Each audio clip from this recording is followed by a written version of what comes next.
Alien प्रेडेटरच्या त्या लढाईमध्ये पुन्हा एकदा एलियन जिंकतो. तो त्या प्रेडेटरला मारून टाकतो आणि आता वाचलाय तो फक्त एकच प्रेडेटर. त्याला आपल्या गन्स हवे आहेत. दुसरीकडे वेलेंटला पळता पळता धाप लागते.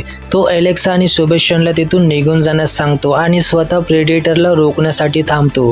ती दोघं जण तिथून पळ काढतात. प्रेडेटर वेलेंटला पकडतो, पण त्याच्या स्कॅनमध्ये त्याला दिसते की तो आधीच बिमारीने मरत आहे. तेव्हा त्याला सोडतो, पण वेलेंटची मस्ती कमी नाही होत आणि वेलेंट त्याच्या हातून मारला जातो. मग तो प्रेडेटर एलेक्सा आणि सेबॅस्टियनच्या पाठी लागतो. 10 मिनिटे संपणारी असतात. वेळ होते आणि अचानक भिंती सरकू लागतात. एलेक्सा आणि सेबॅस्टियनवर प्रेडेटर ब्लेडने हल्ला करतो, पण ते वाचतात. नंतर जिथे प्रेडेटर असतो तिथे एलियन येतात, पण प्रेडेटर त्यांना मारून टाकतो आणि त्यांच्या ॲसिडिक रक्ताने स्वतःच्या डोक्यावर शिकाऱ्याचे निशाण बनवतो. जिथे एलेक्सा आणि सेबॅस्टियन असतात तिथे प्राचीन लिपीमध्ये काही लिहिलेले असते. सेबॅस्टियन ते वाचतो तेव्हा कळते हे पिरॅमिड एक मंदिर आहे.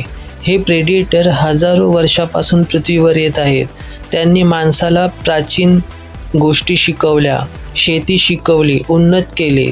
तिथली सभ्यता ही प्रेडेटरला आपला ईश्वर मानायची. दर 100 वर्षांनी हे प्रेडेटर पृथ्वीवर यायचे.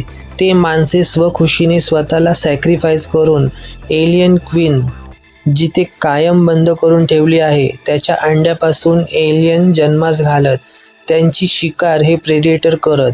हे प्रेडेटरसाठी एका खेळासारखे होतं, म्हणून दर 100 वर्षांनी ते शिकार करण्यासाठी पृथ्वीवर येत असत. जर ते जिंकले तर विजयी निशाणी घेऊन जात आणि स्वतःच्या प्लॅनेटवर जात असत, पण जर ते हरू लागले तर ह्या पूर्ण जागेत एलियन सकट सर्व काही नष्ट करून टाकत.